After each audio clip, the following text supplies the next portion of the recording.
Baik pemirsa Coffee Morning dimanapun Anda berada, masih kembali lagi bersama kami dan kita masih membahas seputar tentang pendidikan yang terjadi di Kota Samarinda, terutama di tahun ajaran 2020-2021. Nah, untuk menutup sesi kita hari ini Pak, pesan apa yang ingin disampaikan ke orang tua siswa di rumah dalam mendampingi belajar siswa di rumah? Mungkin bisa dari Bapak Muklis dulu Pak ya. Oh iya. Iya, terima kasih. Untuk pembelajaran di tahun ajaran baru ini, sekolah dengan orang tua harus saling bekerja sama gitu, dan orang tua harus mendampingi anaknya atau putra putrinya, karena anak ini adalah harta yang paling berharga. Jadi harus diutamakan pembelajarannya di rumah, karena ini secara daring tadi.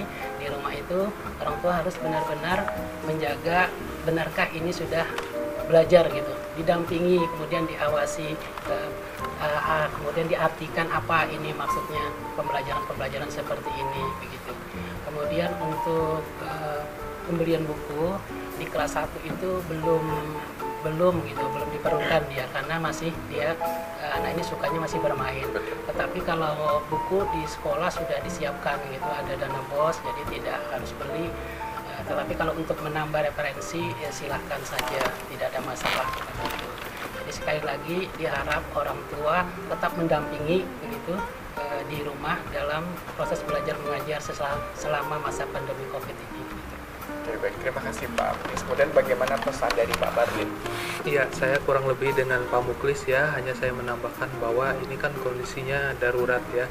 Pembelajaran jarak jauh atau BDR ini tujuannya ya, saya yang paling penting itu menjaga kesehatan anak-anak kita yang tadi bilang Pak Muklis merupakan barang yang paling berharga ya, harta yang paling berharga. Jadi menjaganya itu memang harus betul-betul ikhlas, bahwa ini misalnya kita harus mendampingi, kata Pak Muklis, yang mendampingi itu memang lelah. Tapi memang tugas kita sebagai orang tua, sebagai pendidik yang utama dan yang pertama di keluarga. Jadi orang tua memang mungkin akan mengalami suatu proses di mana dia merubah peran. Kalau sebelumnya dia hanya mengantar anaknya sekolah, sekarang dia mendampingi, dan ini memang perlu diberikan juga semacam edukasi ya. Makanya di dalam edaran yang dibuat oleh Pak Kadis itu menyatakan di dalam paguyuban sekolah itu menyampaikan juga materi-materi bagaimana pengasuhan anak selama masa pandemi. Juga ada kelas inspirasi dari TK, PAUD, SD, SMP itu bagaimana sesama orang tua saling memberikan motivasi. Ini loh yang harus kita berikan, di mana kita tidak bisa marah kepada anak ketika dia tidak mau mengerjakan. Kalau misalnya anak kelas 1 tadi banyak bermain, karena itu bagian daripada belajar.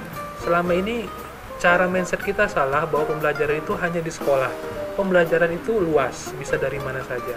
Nah, yang kedua, orang tua juga harus menyiapkan hal-hal yang lain ya dalam proses anak-anak belajar di rumah itu. Selain tadi kuota apa segala, nutrisi, menyiapkan sarapan, menyiapkan makan dan sebagainya itu penting di dalam masa pandemik.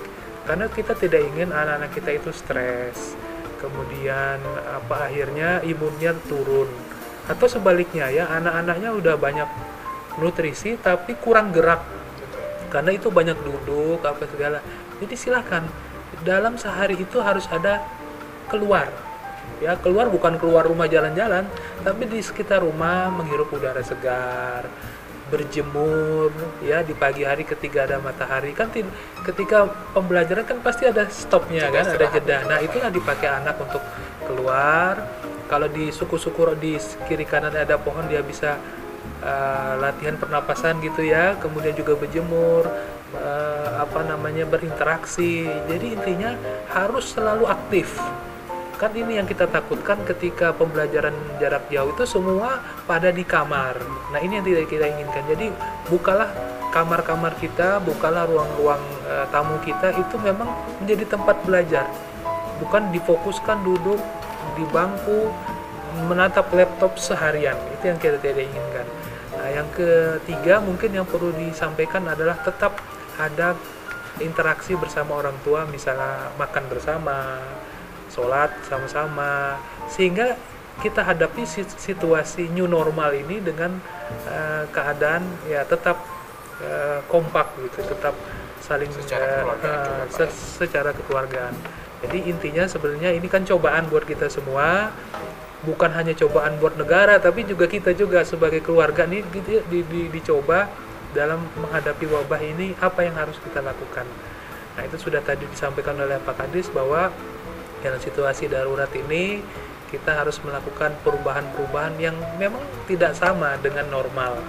Nah, saya berharap orang tua bisa menerima ini. 60% keberhasilan pendidikan jarak jauh ini ada di orang tua. Guru hanya 30% dan 10% itu perangkat atau teknologi.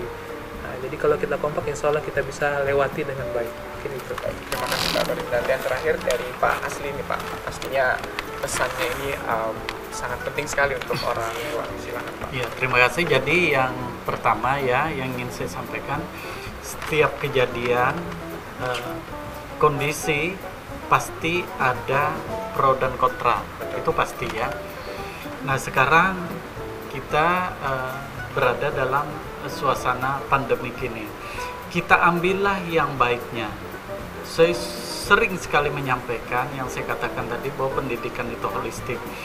Jadi keluhan daripada orang tua, termasuk kami juga, kita semua, sebenarnya kita semua berdampak dengan suasana COVID-19 ini. Tapi marilah kita ambil yang terbaiknya, hikmahnya. Jadi misalnya tadi antara si anak dengan orang tua itu bisa lebih optimal. Kan teknisnya sudah disampaikan tadi seperti apa. Keluhan pasti ada, itu kita ambil hikmahnya.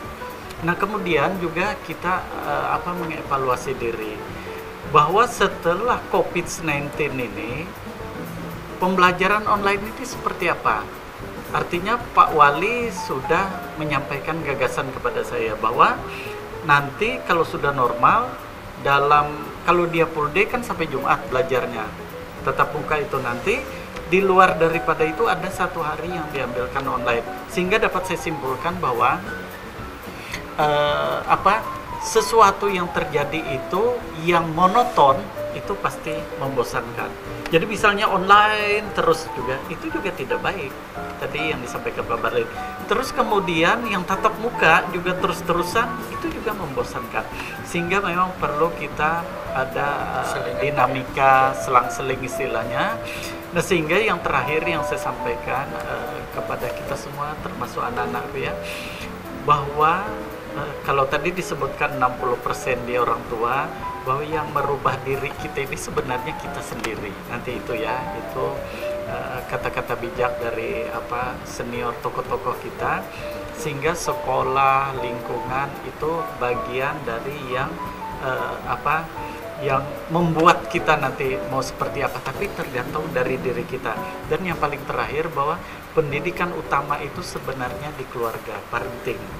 Tapi kalau misalnya kita ada keluhan tadi, kita delegasikan ke sekolah, itu juga yang saya kepingin menjadi menjadi semacam pemikiran kita bersama, betapa beratnya tugas di sekolah itu.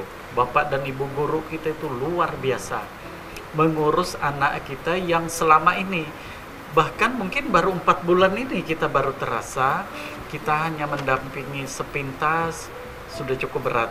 Apalagi pihak sekolah. Di sekolah itu ada yang sampai ribuan muridnya, luar biasa itu.